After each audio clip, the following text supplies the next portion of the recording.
Hello बच्चों, कैसे हैं आप सब लोग। चलिए आज आपका चैप्टर जो 12 चल रहा है, how nature work in harmony, ठीक है, उसका पार्ट नंबर 3 है। तो आपके 12.7 यहाँ से हम स्टार्ट करेंगे। ठीक है, how does one change lead to another.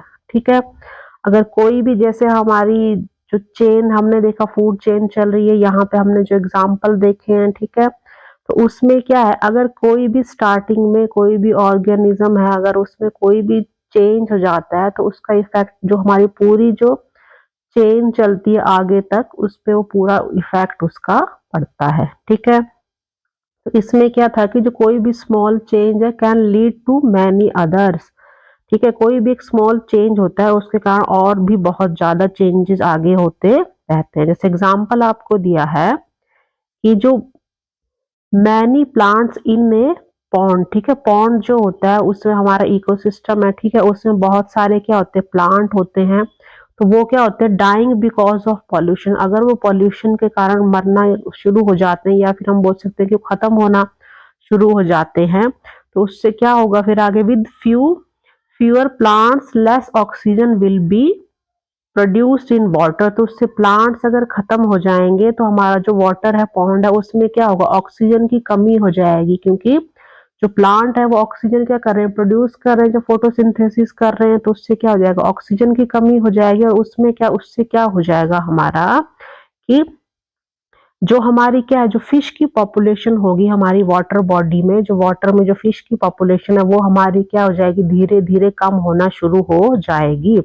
ठीक है, तो reduction in fish population will have cascading effect and there will be less number of consumer in the pond. तो उससे क्या इफेक्ट होगा, जो हमारा कैस्केडिंग इफेक्ट क्या हो गया कि हमने क्या देखा कि कोई भी अगर स्टार्टिंग, जैसे हम एग्जांपल अभी बात कर रहे थे फूड चेन की, अगर कोई भी इनिशियल चीज है, कोई भी स्टार्टिंग जो चीज है, उसमें कोई थिंग है, उसमें क्या हो रहा है, कोई भी इफेक्ट पड़ रहा है, तो उसका जो इफेक्ट है जो उसके आगे चल रही है, कोई एक सीरीज है या चेन जो आगे चल रही है, कोई आगे जो इवेंट्स होंगे, कोई चीजें हैं, तो उन सब पे उसका इफेक्ट पड़ेगा, उसको वो ट्रिगर करेगा। जो फिश की जो पॉपुलेशन है वो क्या हो जाएगी, अगर वो इफेक्ट होगा फिश की पॉपुलेशन पे, तो उससे क्या होगा, जो पॉन्ड में क्या है, जो कंज्यूमर है, जो किसी चीज को कंज्यूम कर रहे हैं, जो फिश है ना किसी चीज को कंज्यूम कर रही है, खा रही है, तो उसकी संख्या क्या हो जाएगी, कम हो जाएगी, लेस हो जाएगी। और उसका क्या रिजल्ट होगा, जो इंसेक्ट्स होंगे, ठीक है, उनका जो नंबर है वो इंक्रीज हो जाएंगे, इंसेक्ट जो है वो बढ़ जाएंगे, क्योंकि जो फिश है वो किसको खा रही है, वो इंसेक्ट्स है, उनको खा रही है। तो जब फिशेस की पॉपुलेशन कम हो जाएंगी तो इंसेक्ट जो है वो, उनकी जो पॉपुलेशन है वो ज्यादा हो जाएगी। और इससे क्या होगा कि जो हमारे ये जो इंसेक्ट होंगे वो क्या करेंगे, spread to nearby farmland. जो कोई भी आसपास में फार्मलैंड होगा, फार्म्स होंगे, कोई भी जो खेती वहां पे आसपास होगी, उसमें वो चारों तरफ फैल जाएंगे, और मीन्स कि वो नुकसान पहुंचाएंगे, क्रॉप्स है उसको खाएंगे। तो इससे क्या होगा, तो this is how farmer will be compelled to use pesticides to grow their crops which may again adversely affect the environment. मतलब उससे क्या होगा कि जब इंसेक्ट बहुत ज्यादा हो जाएंगे तो जो फार्मर किसान होते हैं उनको मजबूरन उनको क्या करना पड़ेगा, जो पेस्टिसाइड एंड इंसेक्ट को मारने वाली जो दवाइयां होती हैं, जो केमिकल्स होते हैं, उनको यूज करना ही पड़ेगा। क्योंकि अगर वो उनको खत्म नहीं करेंगे इंसेक्ट्स को, तो जो भी उनकी क्रॉप्स होंगी, जो फसलें उन्होंने लगाई होंगी, अनाज जो लगाया होगा, उस पे सीधा इफेक्ट पड़ेगा, उसको वो जो इंसेक्ट है वो नुकसान पहुंचाएंगे। और इसका सीधा सीधा, जब वो पेस्टिसाइड यूज करेंगे फार्मर्स, तो इसका सीधा सीधा इफेक्ट कहाँ पे पड़ेगा, जो हमारा इन्वायरमेंट है। क्योंकि जब पेस्टिसाइड यूज हो रहे हैं तो वो केमिकल होते हैं, ठीक है, तो उससे जो हमारा इन्वायरमेंट है उस पर भी उसका सीधा सीधा असर पड़ेगा। तो फर्दर कॉन्सिक्वेंसेस में emerge in the form of other environmental issues. मतलब जब हमारे इन्वायरमेंट पे फर्क पड़ेगा, उसका इफेक्ट पड़ेगा, तो आगे भी जो भी हमारे इन्वायरमेंट में, हमारे वातावरण में कई प्रॉब्लम्स होंगी, उस पे इसका सीधा सीधा इफेक्ट पड़ेगा। क्योंकि जब केमिकल यूज हो रहे हैं, हम लोग देखते हैं कि जब आपके फूड में केमिकल्स यूज हो रहे हैं तो हम आप उसको खा रहे हैं तो आपकी बॉडी पे भी इफेक्ट पड़ रहा है, जो एनिमल खा रहे हैं उन पे भी इफेक्ट पड़ रहा है। इस तरह से जो पूरा एनवायरनमेंट है, उस पूरे एनवायरनमेंट में कुछ ना कुछ हमारे इश्यूज, कुछ ना कुछ प्रॉब्लम्स हमारी आगे होंगी। ठीक है, तो इसको थोड़ा सा मैं यहाँ पे हमें देखिए आपको पिक्चर दी गई है, इस पिक्चर से हम बिल्कुल क्लियरली इसको समझ सकते हैं। जैसे अगर जो प्लांट्स बनना शुरू हो गया, हम एक पॉन्ड इकोसिस्टम की बात कर रहे हैं, वहां पे जो प्लांट्स की पॉपुलेशन है, प्लांट्स डाई, ठीक है, देन लेस ऑक्सीजन, जो प्लांट्स मर गए तो ऑक्सीजन की वहां पे कमी हो जाएगी, जो फिशेज है क्या हो जाएगी, फिश डाई, मरना शुरू हो जाएंगी। जब फिशेज मर जाएंगी तो वहां पे क्या हो जाएंगे, मोर इंसेक्ट हो जाएंगे, ठीक है। और मोर इंसेक्ट होने से क्या होगा, जितना भी जो क्रॉप्स हैं, plants get damaged by pest, जो भी इंसेक्ट होंगे उनके द्वारा जो फसलें हैं, क्रॉप्स हैं, उनको नुकसान पहुंचेगा, वो उनको खाएंगे, उनको नुकसान पहुंचाएंगे। तो इट मीन्स क्या मतलब हुआ कि one change leads to another. अगर कोई भी एक फूड चेन में या किसी भी सीरीज में कोई अगर एक भी चेंज, थोड़ा बहुत भी चेंज होता है, तो उसका जो इफेक्ट है वो दूसरे, जो उसके आगे वाली जो भी चीज है, ठीक है, नेक्स्ट जो सीरीज है, नेक्स्ट जो नंबर है, उस पे उसका सीधा सीधा इफेक्ट पड़ता है, ठीक है। चलिए एक्टिविटी 12.9 दी गई है आपको, लेट अस रीड। इसमें आपको क्या बताया गया है कि इन 1980s में क्या हुआ, जो इंडिया था was a significant exporter of frog leg. तो जो इंडिया था वो क्या था, जो फ्रॉग की जो लेग्स होती हैं उसको वो एक्सपोर्ट करता था, बाहर के जो अन्य जो देश वगैरह है, कंट्रीज, वहां को उनको एक्सपोर्ट करता था, ठीक है।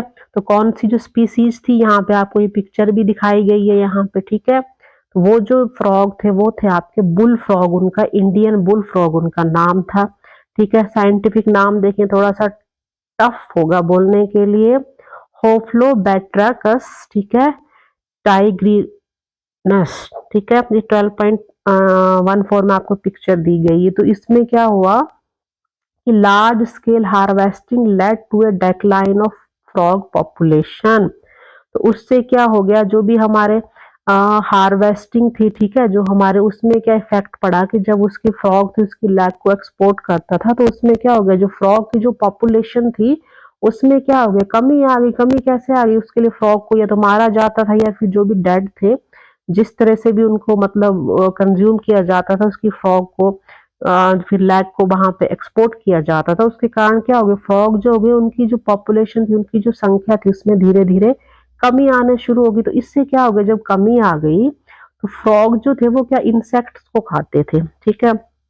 इंसेक्ट यहाँ पे छोटे मोटे कीड़े मकोड़े होते हैं, कई टाइप के हो सकते हैं, जैसे फिशेस खाती हैं, ठीक है। तो वो इंसेक्ट को जो खाते थे, तो उससे क्या हो गया कि जो क्या हो गया, they reduce number result in A rise in agriculture pest. तो जो क्या हो गया, वो इंसेक्ट तो खाते थे, लेकिन जब फ्रॉग्स की संख्या ही कम हो गई तो उसके कारण क्या हो गया, जो हमारा एग्रीकल्चर थी, खेती बाड़ी जो लैंड थी, वहां पे क्या हो गया, जो पेस्ट से उनका जो नंबर था, जो इंसेक्ट हो गए डिफरेंट टाइप्स के, उनका क्या हो गया, उनका नंबर बढ़ गया, ठीक है। जैसे हमने पॉन्ड में देखा था कि फिशेज बनने शुरू होगी तो वहां पे इंसेक्ट बढ़ने शुरू हो गए, ठीक है।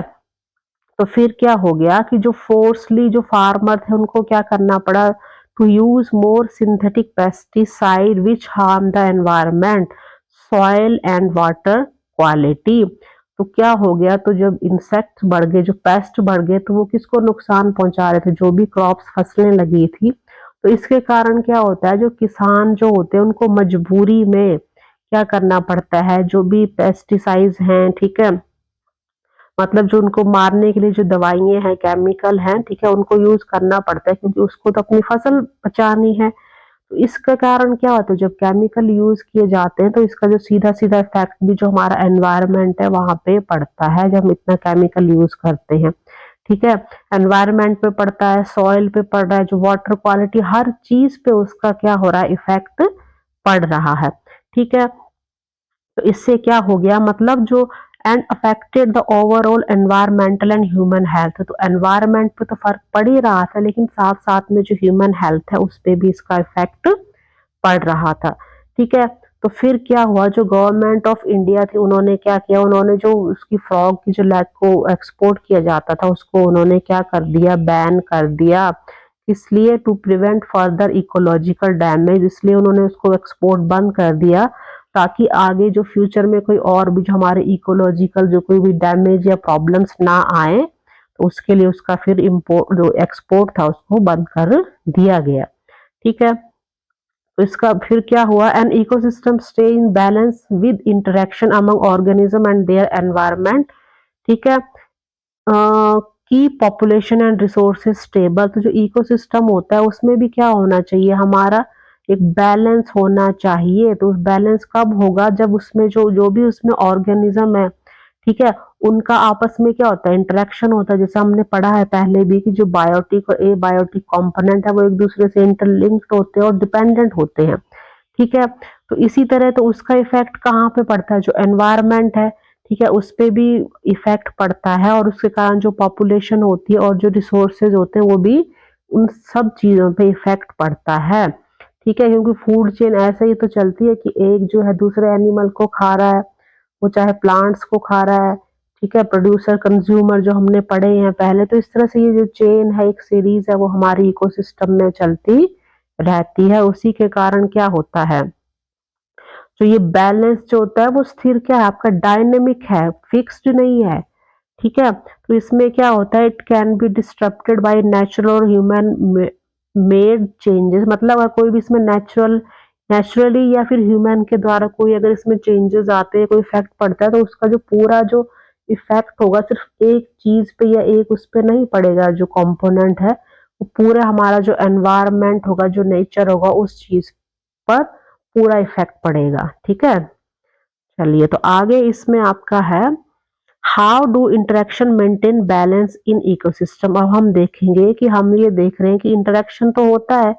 अब ये जो इंटरेक्शन होता है पूरे इकोसिस्टम में, जो भी बायोटिक और ए बायोटिक कंपोनेंट है, ठीक है, तो उसका जो उसको क्या जो बैलेंस है उसको क्या करना है, मेंटेन भी करना जरूरी है। तो उसको मेंटेन कैसे किया जाता है, ठीक है, चलिए इसमें है, beside feeding relationship organism also compete for common resources like food water physical space और सनलाइट। ठीक है, मतलब जो ऑर्गेनिज्म हमने देखे डिफरेंट डिफरेंट, उनमें आपस में रिलेशन होता है, इंटरलिंक्ड होते हैं। तो वो जो ऑर्गेनिज्म होते हैं वो कई चीजों के लिए क्या होते हैं, मतलब कई चीजों के लिए वो compete करते हैं आपस में। जैसे हमने क्या देखा, सिर्फ ये नहीं है कि हाँ वो बड़ी बड़ी चीजें, जो उनका फूड होता है, वाटर है, जो फिजिकल स्पेस और सनलाइट है, वो जो ऑर्गेनिज्म है डिफरेंट टाइप का, उनकी जो पॉपुलेशन है वो आपस में एक दूसरे के साथ क्या करते हैं, जैसे कंपटीशन होता है ना, तो आपस में compete करते हैं कि किसको पहले फूड मिलेगा, वाटर मिलेगा। मतलब जो ये बेसिक जो नीड्स हैं, ठीक है, फूड शेल्टर बोलते हैं हम, स्पेस हो गया, ठीक है, ये सब चीजें जो चाहिए होती हैं, तो जो एनिमल्स हैं, ऑर्गेनिज्म है, उनको भी आपस में compete करना पड़ता है एक दूसरे से, तभी वो ये चीजों को प्राप्त कर सकते हैं। ठीक है, तो इस कंपटीशन से क्या होता है, इस कंपटीशन से क्या होता है कि हेल्प, किस चीज में हेल्प होती है, control population size and keep the ecosystem balance. मतलब जो एनिमल है अपने फूड के लिए वो एक दूसरे एनिमल को खा रहा है। तो इसी तरह जो हमने जो फूड चेन बनी है, जो हमने फूड हमने क्या देखा, ट्रॉपिक लेवल देखे, डिफरेंट डिफरेंट जो प्रोड्यूसर हैं, कंज्यूमर हैं, डिफरेंट टाइप के, वो एक दूसरे पे डिपेंड होते हैं। तो इसी तरह से फूड चेन चलती रहती है। अगर एक बीच में कहीं प्रॉब्लम हो जाए या कुछ कट हो जाए, टूट जाए, तो हमने जैसे ऊपर एग्जाम्पल सभी पढ़े फिश के, तो उसमें क्या हो रहा है, एक जो हमारी नंबर ऑफ ऑर्गेनिज्म है उसकी क्या हो जाएगी, पॉपुलेशन इंक्रीज हो जाएगी, और दूसरी हमारी कम हो जाएगी। तो इस तरह से हमें क्या, हमारे इकोसिस्टम में बैलेंस तभी बना रहता है जब ये प्रॉपरली हमारी जो फूड चेन चलती रहे। ठीक है, अगर एक पॉपुलेशन ज्यादा होगी तो उसका इफेक्ट बाकी सब पे पड़ेगा। ठीक है, तो without it one species could multiply too much causing an imbalance in the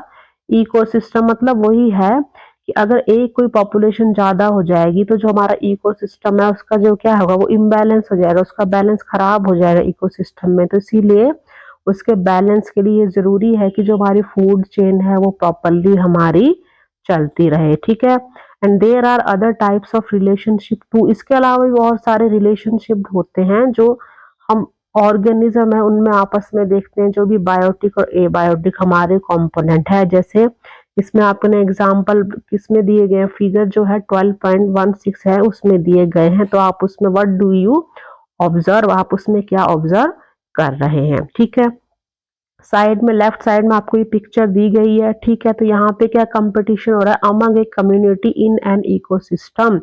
ठीक है। तो ये जो हमारा इकोसिस्टम है, यहाँ पे जो इतनी कम्युनिटी है उसका क्या हो रहा है, कम्युनिटी मतलब वहाँ पे डिफरेंट टाइप और जो हमें ऑर्गेनिज्म है डिफरेंट डिफरेंट टाइप्स के हैं, ठीक है। तो यहाँ पे वाटर में फिशेस भी है, इंसेक्ट भी हैं। तो इतने सारे जो हमारे क्रेन हो गए, ये हमारे क्या है, वो अपने फूड के लिए, देखो सब सरवाइव करना है उनको, तो अपने फूड के लिए वो सर्च कर रहे हैं, जिसको जो भी मतलब कंपटीशन हो रहा है उनमें compete कर रहे हैं कि कौन सबसे पहले ज्यादा फूड लेगा या किसको ज्यादा मिलेगा, जो भी वो इंसेक्ट या फिशेस को वो खा रहे हैं। तो ये क्या है, इस तरह से ये बैलेंस हो रहा है कि सबको क्या है, अपनी जो जरूरतें हैं उसके लिए compete करना पड़ता है एक दूसरे से, ठीक है। नेक्स्ट आपका है म्यूटलिज्म, ठीक है। तो म्यूटलिज्म में क्या होता है, जो बोथ ऑर्गेनिज्म, जो दो कोई ऑर्गेनिज्म है वो एक दूसरे को क्या करते हैं, बेनिफिट देते हैं, मतलब एक दूसरे को, उनको एक दूसरों से लाभ मिलता है। जैसे हनी बी और फ्लावर्स हैं, ठीक है। तो हनी बीज है, फ्लावर से क्या लेती हैं, वो नेक्टर लेती हैं, ठीक है। और जो फ्लावर है उनको क्या हेल्प मिलती है, जो हनी बीज होती हैं वो पॉलिनेशन में हेल्प करती हैं, ठीक है। देन नेक्स्ट आपका है कमेंसलिज्म, ठीक है। तो इसमें क्या होता है कि जो एक ऑर्गेनिज्म है उससे क्या हो रहा है, benefit while the other is not affected, मतलब एक जो ऑर्गेनिज्म किसी दूसरे ऑर्गेनिज्म पे है, तो वो उस जो दूसरा है उसको कोई भी उससे इफेक्ट नहीं पड़ रहा है। जैसे एग्जांपल दिया है ऑर्किड्स ऑन ट्रीज, ठीक है। जो ऑर्किड्स हैं, ठीक है, उनसे क्या होता है, वो पेड़ों पे, दूसरे पेड़ों पे उगते हैं, ठीक है। तो उससे क्या हो रहा है, the tree branch is unaffected, किसी भी जो ट्री की ब्रांच पे वो उग रहा है तो उसको, जो ट्री है उसको कोई भी इफेक्ट नहीं पड़ रहा है, चाहे वो उग रहा है या नहीं। लेकिन जो ऑर्किड है, जब वो किसी भी ट्री ब्रांच पे उगता है तो उसको उससे बेनिफिट, मतलब उसको रहने के लिए जगह मिल रही है, उसको ग्रो करने के लिए और न्यूट्रिशन मिल रहा है उसको, ये सब चीजें उसे उस ट्री से या उस ब्रांच से मिलती है, ठीक है। इसी तरह जो हमने म्यूटलिज्म में देखा कि जो फ्लावर हैं गेट पॉलिनेटेड हो जाते हैं, ठीक है, जो किससे, जो हनी बी है उनको हेल्प करती हैं, और जो बी है वो क्या करती है, फ्लावर से नेक्टर लेती है, ठीक है। नेक्स्ट हमारा है पैरासाइटिज्म, जैसे हमारे जो पैरासाइट्स होते हैं, ठीक है। तो इसमें क्या है कि one organism benefits while the other is harm, ठीक है। मतलब एक जो ऑर्गेनिज्म है उसको कोई ना कोई लाभ मिलता है, जबकि जिसपे वो डिपेंड होता है, ये जो दूसरा ऑर्गेनिज्म होता है उसको क्या होता है, उससे कुछ ना कुछ नुकसान पहुंचता है, ठीक है। जैसे इसमें एग्जाम्पल दिया है कि ticks on the body of dog, जो डॉग की जो बॉडी पे जो टिक्स होते हैं, तो उनसे क्या होता है, वो feed on the dog blood. ये टिक होते हैं, जो मतलब हम छोटे छोटे कीड़े जैसे बोल सकते हैं, जो डॉग की जो बॉडी स्किन पे होते हैं, वो क्या करते हैं, उसका खून चूसते हैं, उनसे खून वो लेते हैं। तो उससे क्या होता है, जो डॉग होता है उसको उससे क्या हार्म होता है कि उसकी जो स्किन होती है वो इरिटेड होती है, जैसे रैशेज वगैरह हो जाना, इरिटेशन हो जाना, ठीक है। तो मतलब जो दूसरा ऑर्गेनिज्म जो डॉग है उसको उससे कुछ ना कुछ नुकसान पहुंच रहा है, ठीक है। These interaction are all parts of the complex web of life is an ecosystem. तो हमने ये क्या देखा, ये जो इंटरेक्शन जो भी टू ऑर्गेनिज्म है या मोर देन टू ऑर्गेनिज्म भी हो सकते हैं, टू एक जो हमारे कॉम्प्लेक्स जो वेब बन रहा था हमारा, ठीक है, एक नेटवर्क बन रहा है, उन सबका क्या है, ये एक पार्ट है जो भी हमारा इकोसिस्टम है, उसमें ये सब जो हमारी रिएक्शंस हैं जो चलती रहती हैं, और ये सब उसमें इक्वल, सबका अपना अपना एक पार्ट होता है जो उसमें निभाते हैं, ठीक है। हमने देखा था कि जो फूड चेन बनती है उसके बाद से क्या होता है, फूड चेन, डिफरेंट जो फूड चेन होती है वो मिलके आपस में एक नेटवर्क बनाती हैं, ठीक है।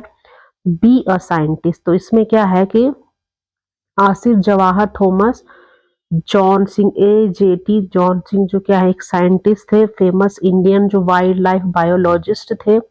उन्होंने किस चीज में हेल्प की, किस चीज को समझने में हेल्प की, जो फॉरेस्ट इकोसिस्टम था, through the eyes of the animals.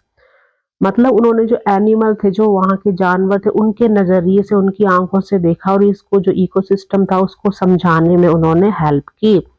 He was a Pioneer in studying wild life through modern tracking system. तो उन्होंने जो वाइल्ड लाइफ थी उसकी स्टडी की, कैसे की, जो भी मॉडर्न ट्रैकिंग सिस्टम था उसकी हेल्प से उन्होंने जो वाइल्ड लाइफ थी उसकी उन्होंने स्टडी की। और उन्होंने क्या रिसर्च किया, उन्होंने क्या रिसर्च बताई कि जो भी प्रीडेटर्स होते हैं, जो शिकारी होते हैं, जो दूसरे जानवरों का शिकार करते हैं, जैसे बड़े बड़े प्रीडेटर्स कौन से हो गए, जैसे टाइगर है, लेपर्ड है, रिलाई ऑन प्रे, जो भी उनका शिकार होता है, जो दूसरे एनिमल जिनको वो खाते हैं शिकार, उनसे वो किसी ना किसी तरह जुड़े हुए होते हैं, उनका आपस में लिंक्ड होता है। जैसे जो इसको खाते हैं, डियर हो गया, ये वाइल्ड बोर हो गया, उनको जो वो खाते हैं तो उनसे वो आपस में जुड़े हुए होते हैं, ठीक है। और जो वो साइंटिस्ट थे उन्होंने क्या, while he working in Bandipur, जब उन्होंने बांदीपुर नेशनल पार्क है कर्नाटका में, जब उन्होंने वहां पे काम किया तब उन्होंने ये सब चीजें वहां पे देखी, रिकॉग्नाइज की और इसको समझने में हेल्प की। और उन्होंने क्या प्रूव किया कि जो एक हेल्दी प्रे है, ठीक है, उसकी जो पॉपुलेशन इज की टू प्रीडेटर सर्वाइवल। जो प्रीडेटर एक शिकारी होता है और एक शिकार होता है, ठीक है। तो जो शिकारी है वो किस पे डिपेंड होते हैं, जो मतलब शिकार जो उनका होता है तो उनको भी जो शिकार जिसका वो करते हैं एनिमल का, तो उनकी भी एक हेल्दी पॉपुलेशन होगी, तभी तो वो क्या करेंगे, वो सरवाइव करेंगे जो शिकारी हैं, क्योंकि वो अपने फूड के लिए उन पे डिपेंड है, ठीक है। तो उनको भी सरवाइव करने के लिए दूसरे एनिमल्स को खाने की जरूरत पड़ती है। ही इंस्पायर्ड मैनी यंगस्टर, उन्होंने बहुत से जो युवा थे, यंगस्टर थे, उनको इंस्पायर किया, किस लिए, कि वो भी क्या करें, वाइल्ड लाइफ स्टडी करें और जो फॉरेस्ट है उसको प्रोटेक्ट करें, ठीक है। और जो भी हमारी बायोडाइवर्सिटी है ऑफ इंडिया उसके बारे में वो जाने और उसको प्रोटेक्ट करने में वो हेल्प करें, और इसमें जो भी रिसर्चेस हो सकती हैं वो स्टडी वो उसमें करें, ठीक है। Then what are the benefits of an ecosystem. अब हमने इकोसिस्टम देख लिया, कितने डिफरेंट डिफरेंट टाइप के इकोसिस्टम हमने देखे। अब जो उनके क्या क्या बेनिफिट हो सकते हैं, ठीक है। तो हमने क्या पढ़ा कि जो बायोटिक कंपोनेंट है और जो एबायोटिक, जो नॉन लिविंग कंपोनेंट है किसी भी इकोसिस्टम के, वो क्या करते हैं, डिपेंड ऑन ईच अदर, एक दूसरे पे वो डिपेंड होते हैं। किस लिए डिपेंड होते हैं, जो भी वेरियस एक दूसरे को सपोर्ट करते हैं, वेरियस लाइफ प्रोसेस, जो भी उनके लाइफ प्रोसेस होते हैं उन सब चीजों के लिए वो एक दूसरे पर डिपेंडेंट होते हैं, ठीक है। तो इसी तरह जो ह्यूमन है वो भी क्या करता है, वो भी जो इकोसिस्टम है उससे क्या बेनिफिट लेता है वो भी, ठीक है।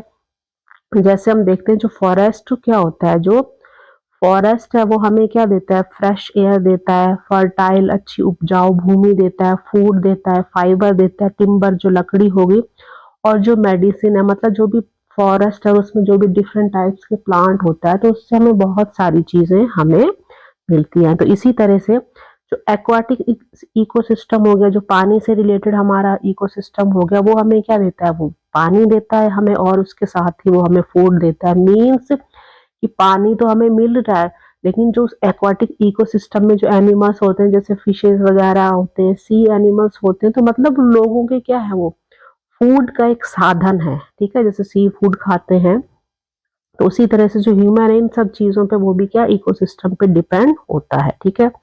Ecosystem also offer aesthetic and recreational values.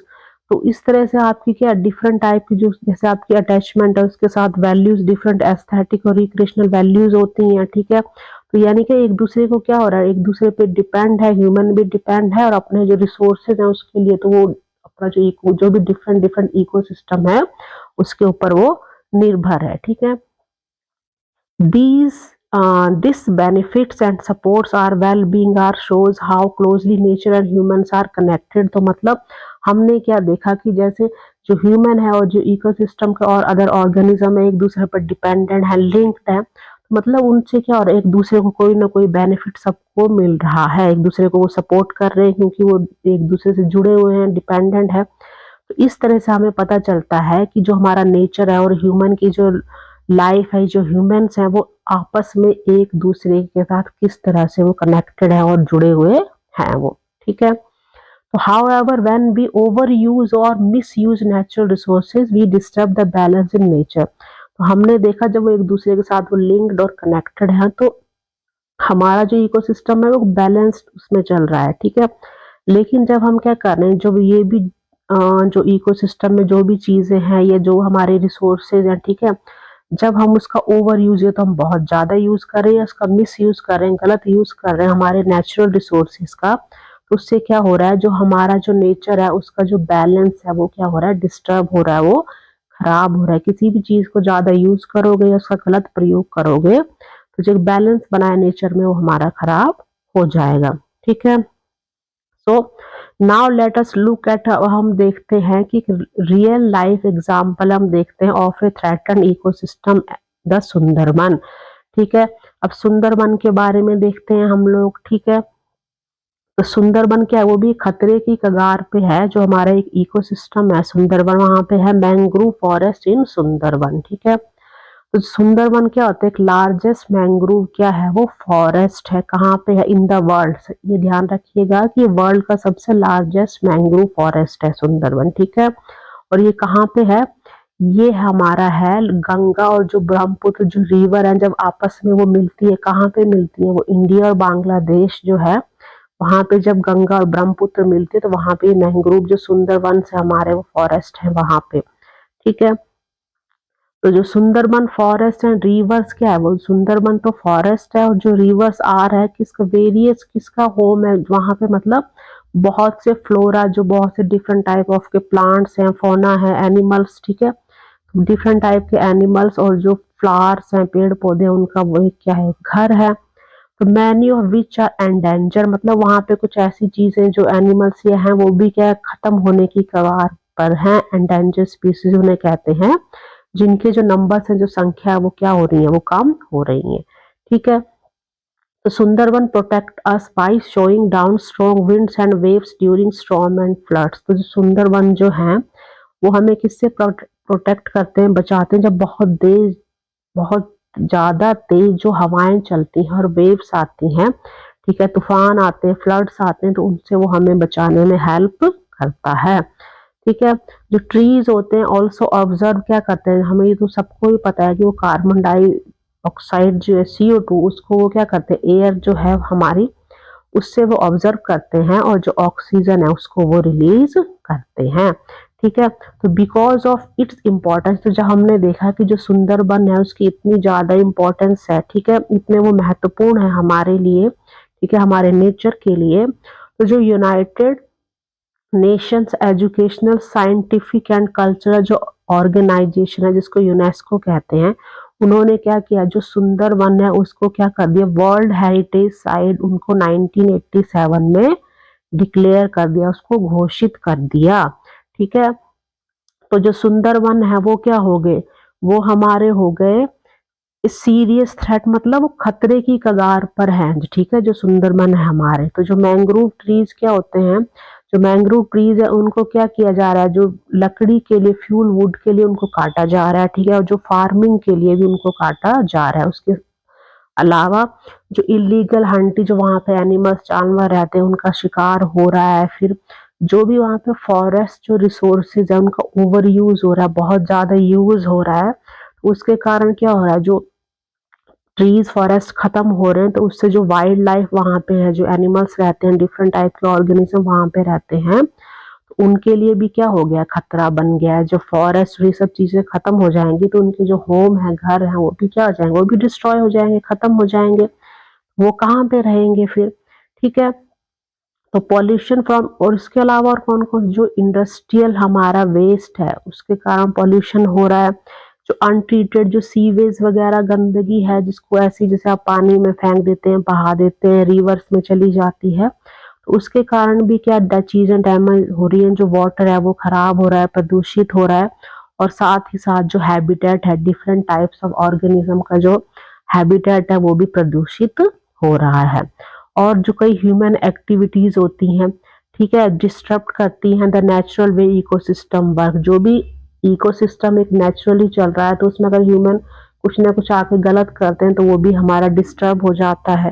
ठीक है, तो इस तरह से कई चीजें हैं जो हम देखते हैं उनको वो नुकसान पहुंचा रही है। यहाँ पे पिक्चर आप देखिए, ये हमारे मैंग्रोव फॉरेस्ट इन सुंदरबन है। आप देखें कितने डेंस फॉरेस्ट हैं। ठीक है, और यहाँ पे पानी है, और यहाँ पे ये जो हमारे ट्रीज उसमें लगे हुए, तो ये जो मतलब सुंदरवन है, यहाँ पे डिफरेंट टाइप्स ऑफ के एनिमल्स रहते हैं, प्लांट्स, बर्ड, अलग अलग तरह के जो ऑर्गेनिज्म है उनका एक ये होम है। ठीक है, तो इसी तरह से अब क्या हुआ, जो इकोसिस्टम जो हमारे कई इंडिया है जैसे उसमें कई तरह के हमारे इकोसिस्टम है, तो वो सारे क्या हैं, ऑल्सो अंडर थ्रेट, मतलब खतरे की कगार पर हैं। तो प्रॉब्लम क्या क्या चीजें प्रॉब्लम कर रही हैं हम, जैसे पेड़ों का जो कटाव हो रहा है, जो नेचुरल रिसोर्स है उसका ओवर यूज हो रहा है। ठीक है, spread of invasive species, then unsustainable land का यूज, मतलब इतनी चीजों का आप जो मिसयूज कर रहे हो, पॉल्यूशन हो रहा है, उसके कारण क्या हो रहा है, जो फॉरेस्ट है वो डैमेज हो रहे हैं, रिवर है, ठीक है, ये सब चीजों में नुकसान पहुंच रहा है, स्क्रब लैंड्स हैं, वेटलैंड्स हैं, grass land and coastal area, जितनी भी चीजें हैं उनको कहीं ना कहीं उससे क्या हो रहा है, नुकसान पहुंच रहा है। तो ये जो इस तरह की जो अलग अलग एक्टिविटीज हो रही हैं, ठीक है, तो हम उनको कैसे रोक सकते हैं, स्टॉप कर सकते हैं कि जो फॉरेस्ट है वो डैमेज ना हो, वो खराब ना हो, रिवर है, वेटलैंड्स है, ठीक है, वेटलैंड्स जहाँ पे पानी और दलदली जो मिट्टी होती है, पानी होता है, तो आपको क्या करना चाहिए, आपको इन सब चीजों के बारे में क्या करना चाहिए, सोचना चाहिए, ठीक है, कोई ना कोई एक्शन लेना चाहिए, आप अपनी जो कम्युनिटी है आप उनसे मिलिए, ठीक है, और आप सोचिए जो डिफरेंट जो इस टाइप के जो डिफरेंट डिफरेंट क्या है प्लेसेस हैं, उनको आप कैसे प्रोटेक्ट कर सकते हो, उसके लिए क्या क्या आप एक्शन ले सकते हो, क्या क्या आप कदम उठा सकते हो, ठीक है। देन आर साइंटिफिक हेरिटेज, तो साइंटिफिक हेरिटेज में हम क्या देखेंगे कि जो हमने बात की कि अब हम जो हमारे वाइल्ड लाइफ एरिया है, फॉरेस्ट है, हम उनको बचाने के लिए क्या क्या चीजें कर सकते हैं, जैसे जो कई जो हमारा जो डिफरेंट पार्ट्स ऑफ इंडिया हो गया, अगर हम इसकी बात करें तो कई जो प्रोटेक्टेड एरिया ऑफ, ठीक है, आर पार्ट्स ऑफ लैंड और water set aside to conserve wildlife and their habitat, तो कई इस तरह से प्रोटेक्टेड एरिया बनाए गए हैं, ठीक है, किसके लिए, जो हमारी लैंड है, जमीन है, पानी है, उनको क्या करना है, उनको बचाने के लिए, कंजर्व किस चीज को, जो भी वाइल्ड लाइफ है, ठीक है, वाइल्ड लाइफ में हमारे क्या है, ट्रीज आ जाते हैं, जो भी वहां पे जंगल फॉरेस्ट में जो एनिमल्स रहते हैं, बर्ड्स रहते हैं, जो भी डिफरेंट टाइप ऑफ ऑर्गेनिज्म वहां पे रहते हैं और जो उनका हैबिटेट वहां पे बन जाता है, तो उसको बचाने के लिए कई तरह से प्रोटेक्टेड एरियाज बनाए गए हैं, ठीक है। तो ये जो प्रोटेक्टेड एरिया होते हैं ये कौन कौन से होते हैं, जैसे नेशनल पार्क हो गए, ठीक है, वाइल्ड लाइफ सेंचुरीज होगी, बायोस्फीयर रिजर्व हो गए एंड कम्युनिटी कंजर्व एरियाज हो गए।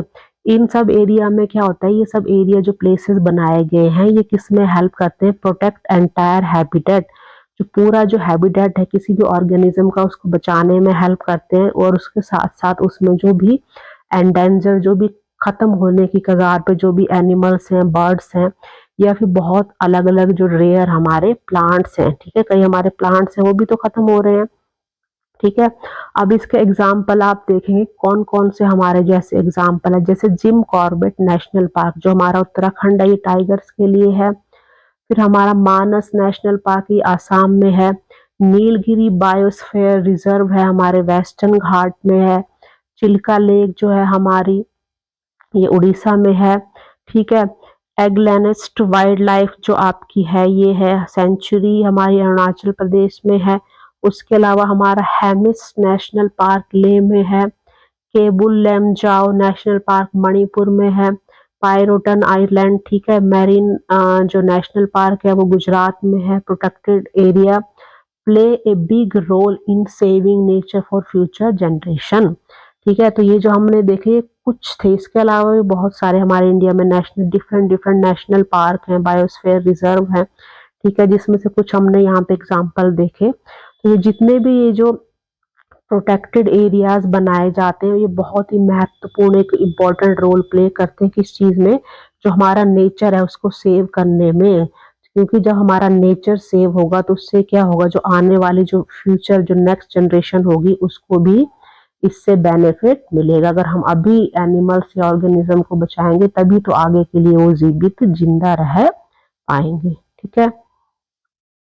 देन ह्यूमन मेड इकोसिस्टम, अब जो ह्यूमन के द्वारा बनाया जाता है, ठीक है, तो ह्यूमन जो होता है वो डिफरेंट क्या करता है, डिफरेंट टाइप के आर्टिफिशियल इकोसिस्टम है उनको बनाता है। जैसे कौन से हो गए, फिश पॉन्ड हो गए, फार्म हो गए, पार्क हो गए, जहाँ पे लोग क्या है, पार्क में जैसे आपने देखा होगा कई बार आप लोग सुबह शाम घूमने जाते हैं, जो पार्क होते हैं वहां पे क्या होता है, डिफरेंट टाइप के प्लांट्स लगाए जाते हैं, झूले, फाउंटेन्स, इस तरह से उनको क्या है डेकोरेट भी किया जाता है। तो लोग वहां पे अपनी जरूरतों के लिए एक दूसरे से मिलने के लिए, घूमने के लिए जाते हैं, ठीक है।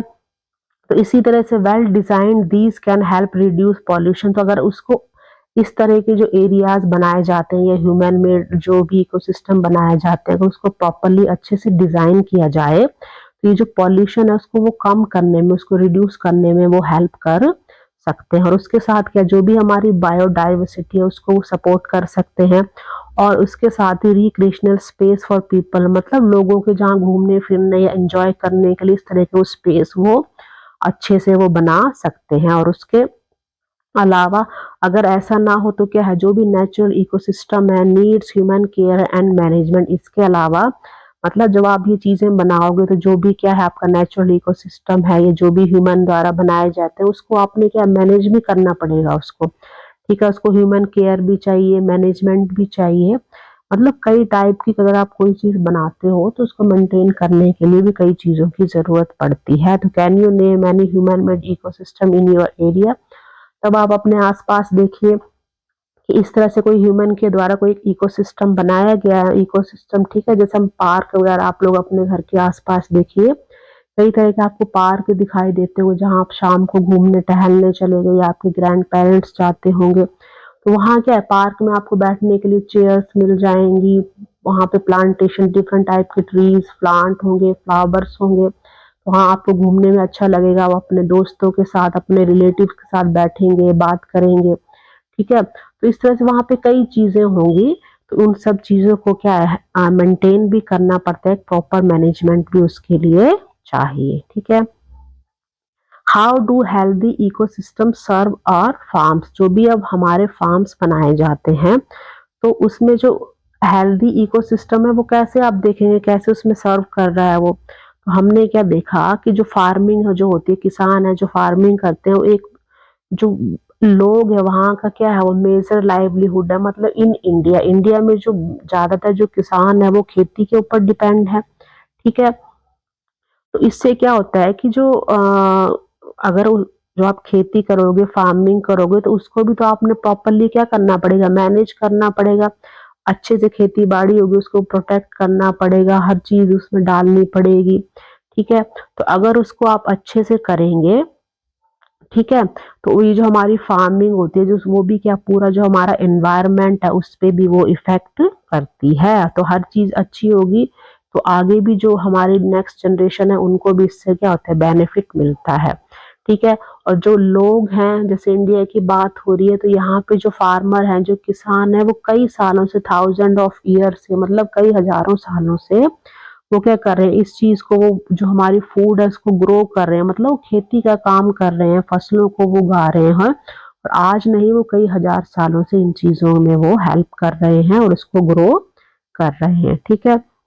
और जिस तरह से क्या होता है कि जो पॉपुलेशन बढ़ती है, जो पॉपुलेशन इंक्रीज होती है, तो उससे क्या होता है, तो हमारी जो फूड है उस पर भी इफेक्ट पड़ता है। क्योंकि जो हमारे जो ज्यादातर जो हमारी पॉपुलेशन है वो फूड के लिए किस पे, जो भी हमारा एग्रीकल्चर है खेती बाड़ी है उस पे वो डिपेंड करती है। और अगर हमारा जो क्या है जो पॉपुलेशन ज्यादा होगी, ग्रो करेगी, बढ़ेगी, तो जो एग्रीकल्चर है उसकी भी तो जरूरत हमें ज्यादा पड़ेगी, ज्यादा फसलों की जरूरत पड़ेगी, ज्यादा हमें लैंड की जरूरत पड़ेगी, जिससे हमें ज्यादा क्रॉप जो फसलें उगानी पड़ेंगी।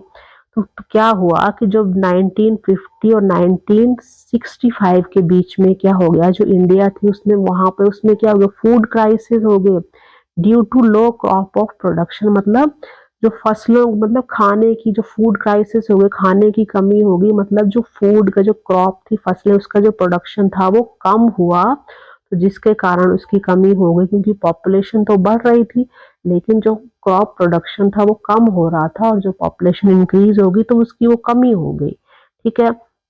तो इन द मिड जो 20 हमारी सेंचुरी के बीच में क्या हो गया, the use of tractor machine synthetic जो फर्टिलाइजर थे और पेस्टिसाइड्स क्या थे, इन सब चीजों ने किसमें हेल्प की, जो फूड प्रोडक्शन था उसको इंक्रीज करने में, उसको बढ़ाने में हेल्प की, ठीक है। तो this period is known as the green revolution.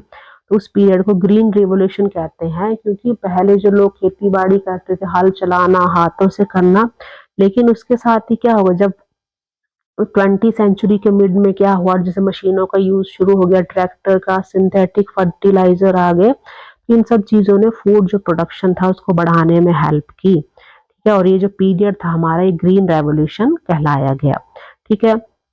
तो फिर क्या हो गया, अब क्या हो गया है कि जो these farming methods are now considered unsustainable because of the overuse of synthetic. लेकिन अब फिर क्या हो गया, अब ये चीजें तो पहले तो बेनिफिट मिला, लेकिन उसके बाद क्या हो गया, जो भी हमारे सिंथेटिक केमिकल्स थे उनका क्या हो गया, ओवर यूज, मतलब ज्यादा शुरू हो गया। एक्सेसिव ग्राउंड वाटर, जो भी हमारा ग्राउंड वाटर था, पानी जो जमीन के नीचे होता है, उसका ज्यादा एक्सट्रैक्शन हो गया, मतलब ज्यादा यूज हो गया उसका।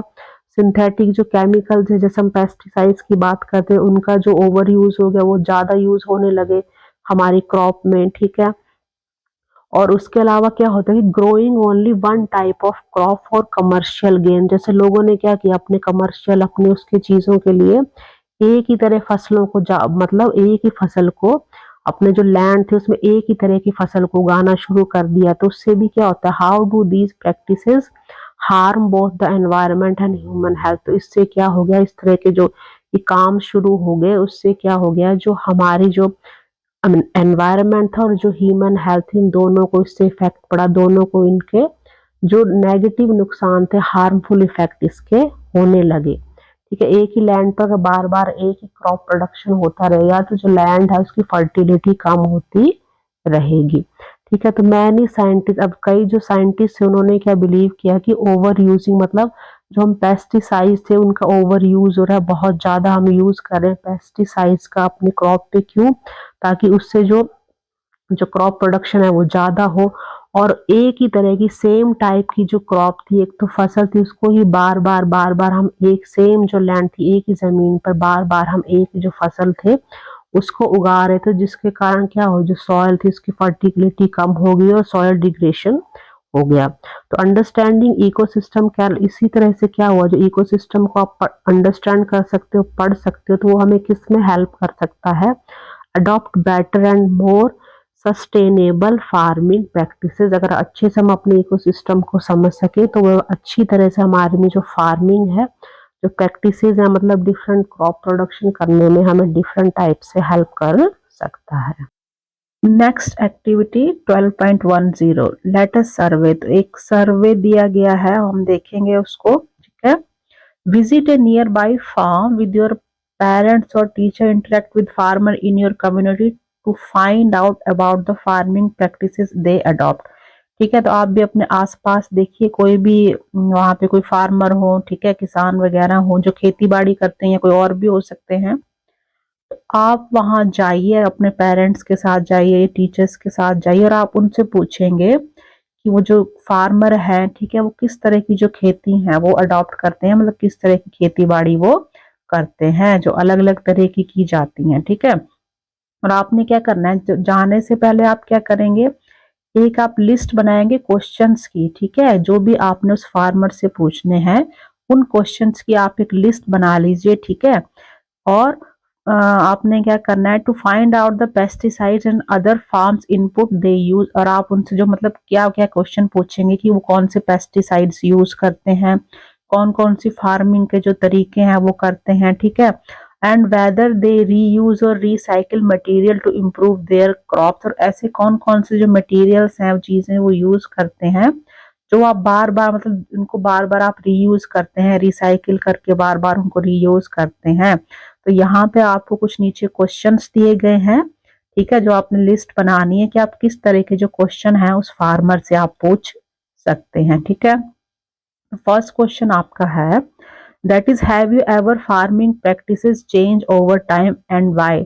तो आप मतलब पूछेंगे कि जैसे जो भी जो फार्मर है, कोई भी जो फार्मिंग, जो खेती बाड़ी के तरीके जो वो अपनाते हैं खेती करने के लिए, फसलों को लगाने के लिए, तो हर बार या हर सीजन पे वो एक ही तरीके से खेती बाड़ी करते हैं, या सीजन टू सीजन उन जो मेथड है, तरीके हैं, उनको वो चेंज करते हैं, और अगर वो चेंज करते हैं तो वो क्यों करते हैं। ठीक है, then next question, what affect do you notice when using synthetic fertiliser and pesticide. जब अपने खेतों में वो कोई भी सिंथेटिक जो फर्टिलाइजर है उनको यूज करते हैं, ये पेस्टिसाइड जो केमिकल्स यूज करते हैं, तो उससे जो उनकी खेती बाड़ी है, ठीक है, उस पे क्या क्या इफेक्ट पड़ता है, क्या वो उनको जो इफेक्ट है वो उनको पता चलता है, उनको दिखाई देता है कि कुछ ना कुछ इफेक्ट हो रहा है, जिससे जो उनकी फसल है उसमें कुछ ना कुछ चेंजेस आ रहे हैं। ठीक है, नेक्स्ट क्वेश्चन आपका होगा कि have you seen any change in soil health after using these synthetic fertiliser and pesticide. ठीक है, एक तो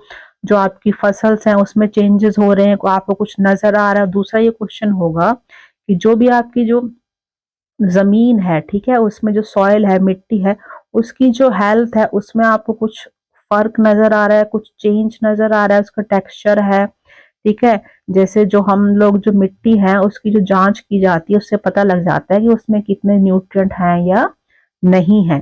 ठीक है, तो इस तरह से आप देख सकते हैं कि उसमें जो आप फर्टिलाइजर या पेस्टिसाइड यूज कर रहे हैं तो उसकी जो आपकी मिट्टी है जमीन की, उसमें कोई फर्क पड़ रहा है या आपको कोई उसमें अलग मतलब फर्क दिखाई दे रहा है। ठीक है, तो interact with farmer based on these question, या आपने क्वेश्चन देखे इस तरह से आपको एग्जाम्पल दिए थे, या फिर आप ये क्वेश्चन भी यूज कर सकते हैं। ठीक है, और फिर आप उनसे किसान से इनके आंसर पूछेंगे और आपने क्या करना है, उनके आंसर के बेस्ड पे कि जो उन्होंने आंसर दिए आप एक रिपोर्ट तैयार करेंगे। ठीक है, चलिए तो हम क्वेश्चन देखते हैं। हमने रिपोर्ट बनाई है, जैसे फर्स्ट आपका क्वेश्चन हमने क्या लिया है। ठीक है, आप सेम क्वेश्चन पूछ सकते हैं, उससे मिलते जुलते या अलग डिफरेंट क्वेश्चन भी आप पूछ सकते हैं। ठीक है, लेकिन मेन जो हमारा पर्पस ये है कि हम ये जानना चाहते हैं कि जो भी किसान है, जो फार्मिंग करते हैं, जो लोग खेती बाड़ी करते हैं, जब वो फर्टिलाइजर जो आर्टिफिशियल सिंथेटिक फर्टिलाइजर्स यूज करते हैं, ये पेस्टिसाइड्स, उनकी जो क्रॉप है, फसल है, या फिर जो सॉयल है उस पे उनका, या उनकी जो हेल्थ है उस पे क्या इफेक्ट पड़ता है। ठीक है, तो फर्स्ट क्वेश्चन हमने लिया है, how have your farming practices change over time and why. ठीक है, हमारे लगभग हमारे सेम ही क्वेश्चन हमने लिए हैं। ठीक है, तो उसमें क्या है, तो हमने जब पूछा किसान से तो मतलब उसने क्या आंसर दिया। ठीक है, तो आंसर जी हो सकता है, ठीक है, मतलब मे बी ये आंसर हमारे हो सकते हैं कि we use mainly traditional seeds, कि हम ज्यादातर क्या यूज करते थे अर्लियर, जब हम पहले थे तो हम ट्रेडिशनल जो बीज थे, एनिमल मैन्योर जो खाद होती थी, जैसे गाय भैंस का गोबर हो गया। ठीक है, तो ये जो हमारे नेचुरल ऑर्गेनिक थे, हम ये सब चीजें, और जो मैनुअल टूल थे जैसे पहले हल चलाया जाता था, ये सब चीजों को पहले यूज किया जाता था। लेकिन अब क्या हो गया, but now we use improved seed, जैसे हम बोलते हैं ना हाइब्रिड सीड्स हैं, कई टाइप की वैरायटी आ गई, तो जो उनमें हर चीज में कुछ ना कुछ चेंजेस आए, तो इम्प्रूव जो अच्छे सीड्स हैं वो हम यूज करते हैं। ठीक है, और अब क्या ट्रैक्टर्स आ गए हैं, ट्रैक्टर हम यूज करते हैं खेती बाड़ी करने के लिए। केमिकल फर्टिलाइजर, और जो भी फर्टिलाइजर है वो कैसे होते हैं, केमिकल ही होते हैं बने हुए। ठीक है, और फर्टिलाइजर हो गए और जो पेस्टिसाइड्स हैं वो भी होते हैं। तो उससे क्या होता है, हमें क्या मिलता है कि higher yield in less time and with less labour, मतलब हमें बहुत ज्यादा जो भी हमारा क्रॉप प्रोडक्शन हम कर रहे हैं, फसलें उगा रहे हैं, जो भी चीजें हैं उससे रिलेटेड, ठीक है, वो हमें क्या होती है, कम टाइम में वो हमें ज्यादा मिलती है, ज्यादा फसल हमें मिलती है जब हम इन सब चीजों का जो सिंथेटिक जो हमारे क्या है फर्टिलाइजर है, पेस्टिसाइड यूज करते हैं, तो कम समय में, और जो लेबर है, ठीक है, लोगों की भी हमें कम जरूरत पड़ती है क्योंकि हम ट्रैक्टर यूज कर रहे हैं और अच्छी मशीन यूज कर रहे हैं, तो कम लेबर और कम समय में हमें अच्छी जो प्रोडक्शन जो हमारी फसल है उसका अच्छा प्रोडक्शन मिलता है। ठीक है, नेक्स्ट क्वेश्चन आपका था कि what effects do you notice when use synthetic fertiliser and pesticides, तो आपको क्या जो चेंजेस हैं, ठीक है, क्या आपको जो बदलाव है वो आपको नजर आ रहा है या आपको पता चल रहा है कि हमारी फसल है या खेती बाड़ी में कुछ अलग चेंज हो रहा है। ठीक है, तो इन द बिगनिंग, शुरू शुरू में क्या हुआ, क्रॉप जो ग्रोथ थी become faster and yield increases, जो हमारी ग्रोथ थी क्रॉप की, हमारी फसलों की, वो बहुत ज्यादा तेजी से हो रही थी। ठीक है, और जो उसके कारण जो हमारी फसल है वो भी क्या कर रही थी, जो भी प्रोडक्शन हमारा हो रहा था वो बढ़ रहा था, जो फसलों की ग्रोथ तेजी से हो रही है, अच्छे से हो रही है, तो जो हमारा जो हमें उसका जो अनाज मिलेगा हम निकाल लेंगे वो भी हमारा ज्यादा आएगा। लेकिन क्या हुआ, बट द कंटिन्यूस यूज, जब हम कंटिन्यूटी में लगातार उस उन चीजों को हम यूज करते रहे, तो क्या हो गया, जो हमारी सॉइल थी वो कैसी हो गई, बिकम्स हार्ड एंड लेस हो गई। ठीक है, लेस फर्टाइल हो गई, मतलब हार्ड हो गया, उसका टेक्सचर देखने में कैसी सख्त हो गई वो, और जो उसकी फर्टिलिटी थी, जो उसकी उर्वरक जो क्षमता थी जो नेचुरली उसमें मिट्टी में होती है, वो क्या हो गई, वो कम हो गई, क्योंकि हम उसमें इतने केमिकल यूज कर रहे थे। और जो मोर इंसेक्ट बिकम रेजिस्टेंट, और जब हम इतने ज्यादा उसमें केमिकली चीजें जो यूज कर रहे थे, जो इंसेक्ट हमारे नेचुरली वहां पे पाए जाते हैं, वो उनकी जो प्रतिरोधक क्षमता होती है, जो रेजिस्टेंस होती है, जो उनमें दवाइयां या केमिकल डाले जा रहे हैं, तो वो रेजिस्टेंस हो जाते हैं, मतलब उनको कोई फर्क ही नहीं पड़ता, वो उसके आदी हो जाते हैं। जब बार बार आप चीजें वो डालते रहेंगे तो वो आदी हो जाते हैं। और उसके अलावा और क्या चेंजेस नजर आए कि जो वाटर है एंड जो air around the fields get polluted, मतलब हमने इतने केमिकल फर्टिलाइजर हमने यूज कर लिए, पेस्टिसाइड, मतलब सब जो है हमारे केमिकल ही हैं, उनको जब हमने यूज किया तो जो हमारा पानी था, आसपास में जो पानी था, ठीक है, और जो एयर, जो हमारी हवा है, हम उसमें सांस लेते हैं, हमारे चारों तरफ जो है, ठीक है, उससे क्या हो गया, जो वाटर और जो एयर था उसका भी क्या हो गया, पोल्यूशन बढ़ गया, वो भी पॉल्यूटेड हो गए, प्रदूषित वो हो गए जब हम ज्यादा केमिकल चीजें यूज करेंगे। ठीक है, पोल्यूशन हम देखते हैं कई टाइप के पोल्यूशन होते हैं, तो उससे सबसे पहला इफेक्ट जो हमारे हवा है, ठीक है, जो हम सांस लेते हैं जिस हवा में, वो सबसे पहले वो प्रदूषित होती है।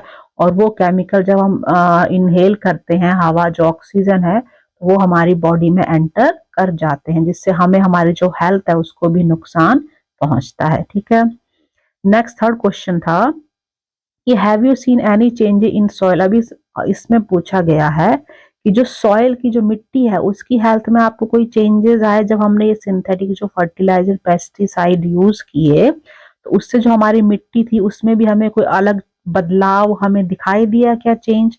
ठीक है, तो वो कहता है yes, the natural texture and smell of the soil has change. ठीक है, जो हमारी नेचुरल जो मिट्टी थी वो क्या हो गई, ठीक है, जो उसका टेक्सचर था, जैसे हमें मिट्टी दिखाई देती थी, वो चेंज हो गई, उसकी स्मेल अलग सी हो गई मिट्टी में, क्योंकि हमने उसमें इतने केमिकल डाल दिए कि उसमें अलग सी अजीब सी स्मेल आने लगी। और जो उसका टेक्सचर था, मतलब देखने में जैसे हमें मिट्टी दिखाई देती थी, हम छूकर उसको देखते थे, तो वो भी उसका टेक्सचर था, वो भी क्या हो गया, चेंज हो गया। And there are fewer earthworms and other soil organism. और ज्यादा केमिकल का यूज करने के कारण क्या हुआ, जो नेचुरली हमारी मिट्टी में जो अर्थवर्म पाए जाते हैं या और बहुत छोटे छोटे ऑर्गेनिज्म पाए जाते हैं, ठीक है, उन सब की क्या होगी, संख्या में कमी आ गई, क्योंकि जब हमने इतने सारे जो हमने केमिकल यूज किए तो वो भी क्या हो गए, उन मतलब नष्ट हो गए, खत्म हो गए, जो भी नेचुरल उसमें ऑर्गेनिज्म थे या अर्थवर्म थे उसमें। ठीक है, the soil needs more and more fertilizer every year to give the same yield, showing that its natural fertility has decreased। मतलब अगर आपको क्या है, जब अगर आप सोचो कि हमें बहुत ज्यादा फसल चाहिए, बहुत, ठीक है, हमने ग्रो करना है, तो आपको क्या करना पड़ेगा, उसमें ज्यादा से ज्यादा मोर जो फर्टिलाइजर है वो हर साल आपको यूज करने पड़ेंगे। ठीक है, तो जब आप हर साल इतने केमिकल यूज करोगे तो उससे क्या होगा, करते रहोगे, इस सीजन में जो सीजन था किसी क्रॉप का, नेक्स्ट सीजन आया, तो हर साल जब आप इतने सारे केमिकल फर्टिलाइजर यूज करते रहोगे उसमें, तो उससे क्या होगा, जो भी आपकी नेचुरल फर्टिलिटी, जो उस मिट्टी की, जो सॉइल की जो नेचुरल, जो प्राकृतिक उसका जो असली जो जैसी वो पहले थी उर्वरकता, ठीक है, वो उसकी क्या हो जाएगी, वो उसकी कम हो जाएगी, क्योंकि हमने उसमें इतने केमिकल ऐड कर दिए हैं कि उसकी उर्वरकता जो है, फर्टिलिटी है, वो उसकी कम हो जाएगी। ठीक है, तो ये हमने कुछ आंसर हमें मिले। ठीक है, ये हमने सोचा है कि अगर हम पूछेंगे तो हमें किस तरह का आंसर मिलेगा। ठीक है, तो अब इन आंसर के बेस्ड पे हमने क्या किया, कंक्लूजन निकाला है। ठीक है, जो हमने रिपोर्ट बनाई है उसमें हमने कंक्लूजन भी दिया है कि हमने ये क्वेश्चन पूछे तो क्या हुआ।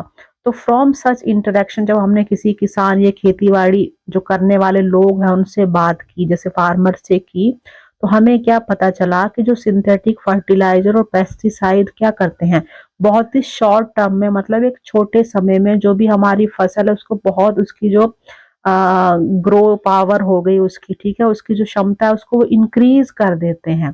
ठीक है, फटाफट से आपको अच्छी ग्रोथ मिल रही है, अच्छी फसल मिल रही है, आपको इंक्रीज हो जाती है, बढ़ जाती है, लेकिन धीरे धीरे, बट ग्रेजुअली क्या होता है, हार्म सॉइल हेल्थ। लेकिन धीरे धीरे वो जो केमिकल हमने मिट्टी में ऐड किए हैं वो किसको नुकसान पहुंचाते हैं, जो हमारी मिट्टी है उसकी हेल्थ को वो नुकसान पहुंचाते हैं। और उसके साथ जो हमारा इन्वायरमेंट है, ठीक है, उसको भी नुकसान पहुंचाते हैं, क्योंकि हमने जैसे ऊपर भी देखा कि जब इतने केमिकल यूज कर रहे हैं तो हम वो फसलों को खा रहे हैं, ठीक है, और उसके जो भी चीज है उससे रिलेटेड है, जो वाटर पॉल्यूटेड हो रहा है, एयर है, ठीक है, केमिकल एयर में जा रहे हैं। इवन जो हमारे फार्मर्स, जो किसान है, उनकी जो अपनी हेल्थ है उसको भी ये ज्यादा यूज करने से नुकसान हो रहा है, ठीक है। तो जो बहुत से जो फार्मर थे उन्होंने क्या रिपोर्ट किया, मतलब उन्होंने क्या चीजें आपको बताई कि years of chemical use the soil become hard, बहुत ज्यादा सालों तक जब आपने केमिकल का यूज करते रहे आप हर साल या बहुत सालों तक, जो सॉइल थी बहुत हार्ड हो गई, ठीक है, और उसमें अर्थवर्म और जो माइक्रोब्स थे, ठीक है, वो उनकी जो संख्या कम हो गई है वो खत्म हो गए। तो इसका मतलब क्या हुआ, needs more fertiliser every season to give the same crop. मतलब एक तो आप क्या कर रहे हो, बहुत ज्यादा फर्टिलाइजर यूज कर रहे हो, हर साल आप क्या कर रहे हो, सेम क्रॉप, मतलब हर सीजन में आप एक ही जो मिट्टी है उसमें एक ही आप जो फसल है लगाए जा रहे हैं, ठीक है। ये होता है कि हर साल जो हम चेंजेस करते रहते हैं तो उससे जो फसल की ग्रोथ है वो अच्छी होती है। तो ये इन सब रीजन के कारण क्या हो रहा है, जो अब जो क्या है, जो किसान है, जो फार्मर है, वो क्या कर रहे हैं, वो they are slowly interested in organic और मिक्स प्रैक्टिसेस। तो वो अब क्या कर रहे हैं, फिर से दोबारा, ठीक है, पहले जो बायो जो भी ये मैन्योर थे ऑर्गेनिक वो यूज करते थे, अब दोबारा से क्या है, जो ये फार्मर किसान हैं वो क्या कर रहे हैं, वो उनका इंटरेस्ट किस तरफ जा रहा है, जो भी हमारी ऑर्गेनिक और जो मिक्स्ड जो जैव जैव खाद जो बोलते हैं, इस तरह से मैन्योर होते हैं, उनसे रिलेटेड उनकी तरफ उनको वो दोबारा यूज कर रहे हैं, जो भी हमारे ऑर्गेनिक मैन्योर्स हो गए, ठीक है, जो भी फार्म वेस्ट हो गए, ठीक है, तो ये सब चीजों को वो दोबारा फिर से इंटरेस्ट ले रहे हैं और इन सब चीजों को वो यूज कर रहे हैं अपनी ऑर्गेनिक फार्मिंग। कि आपने देखा होगा जैसे आजकल आप लोग मार्केट में कोई दालें वगैरह भी खरीदते हैं, राइस खरीदते हैं, तो उसमें आपको ऑर्गेनिक एक शब्द लिखा हुआ होता है, ठीक है। तो ऑर्गेनिक का मतलब होता है कि जो आपकी फसल है उसमें कोई भी केमिकल मिलाया नहीं गया, ना तो फर्टिलाइजर ना पेस्टिसाइड, और उनका जो रेट होता है बाकी जो और जो भी क्रॉप्स हैं उससे वो बहुत डबल रेट होता है, ठीक है। तो आजकल फिर क्या हो गया है कि जो फार्मर किसान हैं फिर से ही केमिकल जो है इन सब चीजों को छोड़ के जो भी आपकी ऑर्गेनिक जो प्रोडक्ट है उनको वो भी यूज कर रहे हैं फॉर अपनी जो सॉइल प्रोडक्शन के लिए, ठीक है। तो हमने ये निष्कर्ष निकाला, कंक्लूड किया कि जो ये केमिकल जो फर्टिलाइजर हम लोग यूज कर रहे हैं कम समय में हमें ज्यादा ग्रोथ तो देते हैं, लेकिन इनसे क्या होता है, जब अब रेगुलर आप इनको यूज करते रहते हैं तो उससे आपका जो हमारा आसपास एनवायरनमेंट है वो भी प्रदूषित हो रहा है, और साथ साथ में जो हमारी अपनी हेल्थ है वो भी खराब हो रही है, ठीक है। तो ये हमारा कंक्लूजन था। अब नेक्स्ट इसमें है, ठीक है, तो हमने ये कंक्लूजन तो निकाल लिया हमने इंटरेक्शन जो फार्मर के साथ करके, ठीक है।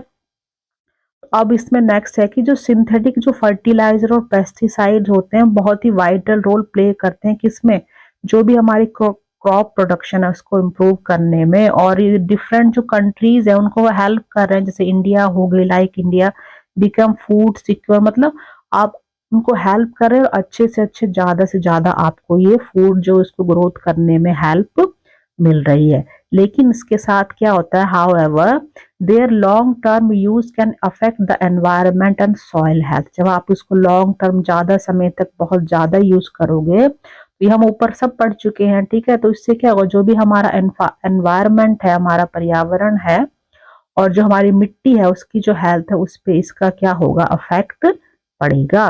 Over use of synthetic fertilizers may reduce soil fertility by decreasing friendly microorganism in soil and lower organic matter, ठीक है। जब हम इसका रेगुलर यूज करेंगे तो उससे क्या होगा, बहुत ज्यादा करेंगे तो सॉइल की जो फर्टिलिटी है उसको वो कम कर देता है, और जो इसमें जो हमने देखा कि मिट्टी में जो हमारे माइक्रो ऑर्गेनिज्म पाए जाते हैं, ठीक है, छोटे छोटे स्मॉल ऑर्गेनिज्म है, अर्थवर्म है, जो फ्रेंडली, ठीक है, माइक्रो ऑर्गेनिज्म सॉइल में होते हैं, उनका क्या होता है, और जो ऑर्गेनिक मैटर जो ह्यूमस जो बनाते हैं वो सब क्या हो जाते हैं, उनकी संख्या को ये क्या धीरे धीरे क्या करते हैं, कम कर देते हैं। और जो ये ऑर्गेनिक मैटर जो ह्यूमस होता है वो क्या करते हैं, वो सॉइल को क्या करते हैं, जो सॉइल पार्टिकल्स है उनको बाइंड जोड़ के रखते हैं, जो ह्यूमस जो बनता है, ठीक है, जो बैक्टीरिया बनाते हैं, उन जो पार्टिकल्स हैं उनको आपस में मिट्टी के उनको वो जोड़ के रखते हैं। तो उससे क्या होता है कि जब ये सब चीजें जो नेचुरल ऑर्गेनिज्म है ये खत्म हो जाएंगे केमिकल यूज से, तो उससे क्या हो जाए, जो सॉइल है हमारी बिकम प्रोन टू इरोजन। मतलब जो ह्यूमस ये जो बांधे रखते हैं मिट्टी को, तो जो सॉइल है वो क्या हो जाएगी, जब वही खत्म हो जाएंगे माइक्रोब्स, तो सॉइल हमारी क्या है जो बहना शुरू हो जाएगी। जैसे हमने देखा है रूट है किसी भी प्लांट ट्रीज की, वो मिट्टी को पकड़ के रहते हैं। जब प्लांट हमने काट दिए, फॉरेस्ट हमने काट दिए, जो मिट्टी है वो क्या है उसका कटाव शुरू हो जाता है, धीरे धीरे बहना शुरू हो जाती है। और इसके साथ और क्या क्या रीजन होते हैं, जो reduce the population of natural predators, जो नेचुरल प्रीडेटर्स होते हैं, ठीक है, उनकी संख्या भी कम होती है। वो क्या करते हैं, जो भी हमारे हार्मफुल पेस्ट है, हमने फूड चेन देखी है, हर एनिमल एक दूसरे पे डिपेंड है, तो जो पेस्ट जो हमारे होंगे उनकी जो संख्या क्या हो जाएगी, पॉपुलेशन ऑफ पेस्ट है वो हमारी क्या हो जाएगी, इंक्रीज हो जाएगी। क्योंकि जब उनको खाने वाले जो प्रीडेटर जो शिकारी हैं वो खत्म हो जाएंगे, तो जो दूसरा जो एनिमल होता है फूड चेन में उसकी संख्या बढ़ जाएगी। ठीक है, यहाँ पे आपको पिक्चर भी दिया गया, ये natural control of pest by predators, ये एक प्रीडेटर है, ठीक है, जो बीटल है फीडिंग ऑन पेस्ट, ये जो बीटल है, ठीक है, जिसमें छोटे छोटे पेस्ट होते हैं, यहाँ पे किसी भी फसल पे या क्रॉप पे उसको वो खा रहा है। ठीक है, तो जब इनकी संख्या कम हो जाएगी केमिकल यूज करने के कारण, तो जो हमारे पेस्ट है उनकी संख्या तो बढ़ जाएगी। ठीक है, तो इस तरह से कई नुकसान जो केमिकल यूज करने से होते हैं। ठीक है, और इसके साथ ही जो हैवी इरिगेशन और repeated ploughing can also disturb soil organism like earthworm and snails which are important for maintaining ecological balance. जब बहुत ज्यादा आप बार बार आप इरिगेशन मतलब बहुत बार बार रिपीटेडली आप लोग क्या कर रहे हो, खेती बाड़ी जो अपने क्रॉप प्रोडक्शन कर रहे हो, बार बार उसको रिपीट करते रह रहे हो, उसमें कोई गैप ही नहीं आप दे रहे हो, तो हम ये देख चुके हैं कि जो सॉइल ऑर्गेनिज्म जो होते हैं, अर्थवर्म है, स्नेल्स हैं, जो मिट्टी में रहते हैं, वो भी क्या होता है, वो भी डिस्टर्ब होते हैं। और उसके कारण क्या होते हैं, जो हमारा इकोलॉजिकल बैलेंस होता है, हमारी चेन है, फूड चेन है, एनवायरनमेंट में जो चल रहा है, ठीक है, उसको मेंटेन करने में नुकसान होता है। क्योंकि ये सब चीजें जब खत्म होंगी तो उससे हमारा जो इकोलॉजिकल बैलेंस है वो भी खराब हो जाएगा। ठीक है, तो सम पेस्ट क्या होते हैं, जो कई जो पेस्ट होते हैं वो क्या होते हैं, रेजिस्टेंस हो जाते हैं। जो भी पेस्टिसाइड्स है मतलब वो ऐसे उनकी जो प्रतिरोधक क्षमता है वो क्या डेवलप हो जाती है, क्या बार बार भी पेस्टिसाइड्स यूज करोगे तो उन पर कोई भी इफेक्ट नहीं पड़ता है। ठीक है, तो उनको डिफिकल्ट हो जाता है कंट्रोल करना। जब उन पर कोई आप जैसे पेस्ट को कंट्रोल करने के लिए पेस्टिसाइड यूज करते हैं ना, जो केमिकल उनको मारने के लिए ताकि फसलों को नुकसान ना पहुंचे, लेकिन जब आप बार बार उन केमिकल को यूज करोगे तो जो पेस्ट होते हैं वो भी उनको आदत हो जाती है उस केमिकल की, और फिर उनको कोई भी नुकसान नहीं पहुंचता है। तो उससे भी हमारे जब उनको नुकसान नहीं पहुंचेगा, वो जिंदा रहेंगे, तो उससे हमारी जो क्रॉप प्रोडक्शन है उसमें भी क्या नुकसान होगा। तो और उसके अलावा क्या होते हैं, ग्रोइंग द सेम क्रॉप, ठीक है, जो सेम कोई भी हर सीजन में आप एक ही क्रॉप एक ही फसल लगाए जा रहे हो, लगातार रिपीट करे जा रहे हो, तो उससे भी हमारी जो सॉइल फर्टिलिटी है उसको नुकसान पहुंचता है। जो कई बार हम लोग कहते हैं कि जैसे इस बार जो फसल है वो कम हुई है, उसकी ग्रोथ क्या हुई है, कम हुई है, तो क्यों हुई है, जब आप एक ही जगह पे एक ही सेम मिट्टी में बार बार एक ही फसल लगाते रहोगे तो उसकी जो प्रोडक्शन है, प्रोडक्टिविटी है वो कम होती रहेगी। मतलब अगर हमने इस सीजन में कोई एक फसल लगाई है तो नेक्स्ट सीजन में हमें उस मिट्टी पर कोई और फसल या अनाज लगाना चाहिए। ठीक है, जब हम बार बार सेम ही फसल रिपीट करते रहते हैं क्रॉप को, तो उसको मोनोकल्चर कहते हैं, कि हर सीजन हम एक ही फसल उस मिट्टी पर लगा रहे हैं। तो उसके कारण भी क्या हो रहा है, जो क्रॉप है उसकी डाइवर्सिटी है उसकी क्या हो रही है, वो भी कम हो रही है। और जो पॉलिनेटर्स हैं, ठीक है, उससे भी क्या हो रहा है, वो जो फूड प्रोडक्शन है उस पर बहुत ज्यादा इफेक्ट पड़ रहा है। ठीक है, तो इस तरह से कई चीजें हैं, हमने फूड चेन में भी यही देखा कि कई जो हमारे लिंक्ड जब एनिमल्स होते हैं, प्रोड्यूसर कंज्यूमर हमने देखे, तो एक दूसरे पे वो लिंक्ड होते हैं। तो एक अगर खत्म होगा या इसको कोई इफेक्ट पड़ेगा तो पूरी जो फूड चेन है उस पर उसका इफेक्ट दिखाई देगा। तो फिर क्या है, टू मेक जो फार्मिंग को अगर ज्यादा हमने अच्छा बनाना है, उसको सही करना है, सस्टेनेबल बनाना है, तो जो कई फार्मर्स हैं वो क्या कर रहे हैं, अब दोबारा से वो किस तरफ जा रहे हैं, वो ऑर्गेनिक और जो नेचुरल फार्मिंग मेथड है उनकी तरफ उनका रुझान हो रहा है, झुकाव हो रहा है, ताकि वो दोबारा से, क्योंकि इतने केमिकल यूज करके तो वो देख चुके हैं। तो उस समय तो फसल जो है हमें अच्छी मिलती है, लेकिन कुछ समय के बाद उसका नुकसान हमें दिखाई देने लगता है। तो इस तरह से अब दोबारा से जो किसान है वो ऑर्गेनिक और नेचुरल फार्मिंग जो तरीके हैं उनको वो यूज कर रहे हैं। और उनका अब एम क्या हो गया है कि जो क्या रिड्यूस करना है, जो सिंथेटिक जो फर्टिलाइजर है, ठीक है, उसको क्या करना है, उसका जो यूज है वो उन्होंने क्या करना है, उसका कम करना है। ठीक है, और अच्छी जो फार्मिंग है उसको उन्होंने सपोर्ट करना है। ठीक है, जिसके कारण क्या है, जो उनका नेचुरल जो इकोसिस्टम है उस पे जो है इन सब चीजों का इफेक्ट जो है मिनिमल हो, मतलब उनका जो इफेक्ट है वो कम पड़े। जब नेचुरल चीजें होंगी तो उससे हमारा एनवायरनमेंट भी अच्छा रहेगा, ठीक है, और इकोसिस्टम भी हमारा बैलेंस रहेगा। ठीक है, तो ये हमारा सब इस चैप्टर में था। आपने देखा कि अब आप ये देखिए कि बेस्ड ऑन योर लर्निंग आपने इतनी चीजें पढ़ी इस चैप्टर में, तो अब आप बताइए कि कौन सी ऐसी प्रैक्टिस है, ठीक है, जो ये हेल्प कर सकती है, जो फार्मर है उनको जो जो सॉइल है उसको प्रोटेक्ट करने में कौन से तरीके हो सकते हैं जो वो हेल्प करते हैं। और उसके साथ साथ क्या है, सॉइल को हेल्प करने में जो हमारा एनवायरनमेंट है और जो हमारी फूड सिक्योरिटी है, मतलब फॉर द फ्यूचर, ये हमें अपने फ्यूचर के लिए तो जो फूड है वो सेव करना है। जब अच्छी से ग्रोथ होगी, ठीक है, नेचुरल चीजें होंगी, तभी तो हर चीज हमारी सॉइल जो एनवायरनमेंट है वो सब हमारा क्या रहेगा, सही रहेगा। और जो फूड है हम उसको भी सिक्योर कर सकेंगे, हमारे जो आने वाला फ्यूचर है, ये जो हमारी नेक्स्ट जनरेशन होगी। ठीक है, next that is our scientific heritage. तो इसमें आपका क्या है, जो हमारा एक एंशियंट एक प्राचीन ग्रंथ है जिसका नाम है वृक्षायुर्वेद। ठीक है, जो वृक्ष आपको समझ आ रहा है पेड़, ठीक है, तो वो किस पर जोर करता है, किस पे एम्फेसाइज करता है, जो भी हमारी सॉइल हेल्थ है। ठीक है, जैसे प्राचीन ग्रंथों में भी कई चीजों के बारे में बताया गया है। ठीक है, तो सॉइल हेल्थ और उसके नरिशमेंट के बारे में वो बताता है।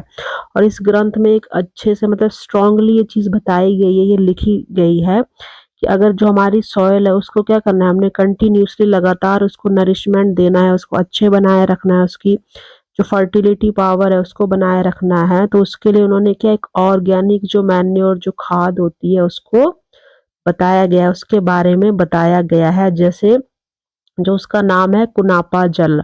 ठीक है, तो ये एक क्या है, एक ही लिक्विड फर्टिलाइजर है जो किससे बनता है, जो एनिमल और जो प्लांट्स हैं उनका जो वेस्ट होता है, और उस वेस्ट को फर्मेंटेड करके यह जो एक फर्टिलाइजर है लिक्विड वो बनाया जाता है, जो क्या करता है, ब्रेक्स जो कॉम्प्लेक्स सब्सटेंस है उनको सिंपलेस्ट फॉर्म में वो चेंज करता है, और अदर जो भी कंपोस्ट हमारे जो मटेरियल है, मतलब जो ये क्या है, ये एक ऑर्गेनिक मैन्योर बनाई गई है। अगर हम इसका मतलब, ये हमारे प्राचीन ग्रंथों में भी इसके बारे में बताया गया है। अगर हम इसका उपयोग करेंगे तो इसके इससे जो हमारी सॉइल है उसकी हेल्थ अच्छी होगी, उसको अच्छा नरिशमेंट मिलेगा, वो जो सॉइल है वो अच्छे से क्या हमारी फर्टाइल रहेगी, उपजाऊ वो भूमि हमारी बनी रहेगी। तो इस तरह से हमारे जो प्राचीन ग्रंथ हैं उनमें भी कई चीजों के बारे में हमें कई अलग अलग जानकारी दी गई है। ठीक है, तो इसी के साथ आपका ये जो चैप्टर है वो आपका खत्म होता है। ठीक है, वीडियो अच्छा लग रहा है इसको लाइक शेयर करिए, चैनल को सब्सक्राइब जरूर करिए। नेक्स्ट पार्ट में हम इसके क्वेश्चन आंसर लेंगे। ठीक है, थैंक यू फॉर वॉचिंग।